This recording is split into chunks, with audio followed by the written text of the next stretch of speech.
বন্ধুরা ভালো আছেন? আজকে আমি ইঁচড় মাংস করব, ইঁচড় দিয়ে মাংস দিয়ে চিকেন। তার জন্যে আমি এখানে ইঁচড় নিয়েছি।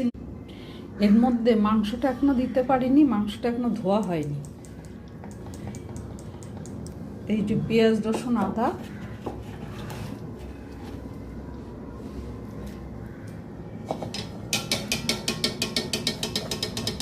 এবার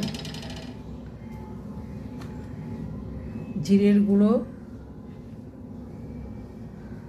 ধনের গুঁড়ো,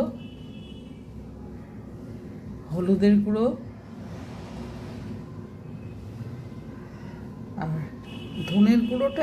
এদিকে পেঁয়াজ ভাজা হচ্ছে, আর একটা পেঁয়াজ তো বাটাতে দিয়েছি, পেঁয়াজ রসুন আদা। আর এই মাংস ধুয়ে পরিষ্কার করে এর সঙ্গে মেশাচ্ছি।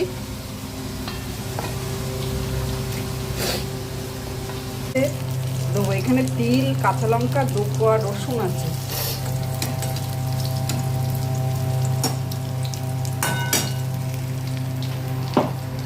আর এইখানে এই তেজপাতা, স্টার আনিস, এলাচ, লবঙ্গ, এই ডালচিনি এগুলো থেতো করে মশলাতে, এবার এই থেতো করা সমস্ত ফোড়নগুলো দিয়ে দিলাম।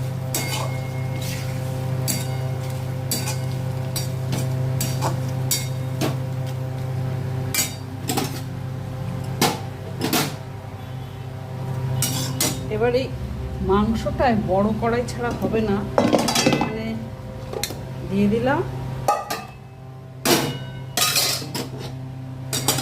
এই ফোড়নটা, পেঁয়াজ, তেল আছে এগুলো দিয়ে দিলাম।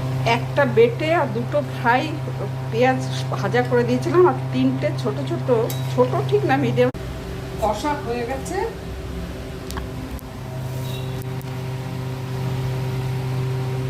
এই কষা হয়ে গেছে। এবার প্রেসার কুকারে দেব।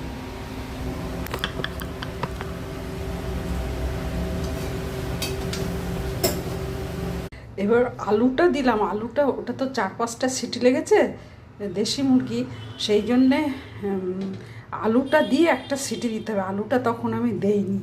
আর এই মশলাটা দেবো, এই যে তিল, রসুন, ভাজা পেঁয়াজ, কাঁচা লঙ্কা 4টে আছে, এইগুলো দিয়ে এঁচোড়, আলু আর চিকেন রান্না হয়ে গেছে। আমার তো খাওয়া হয়ে গেছেই।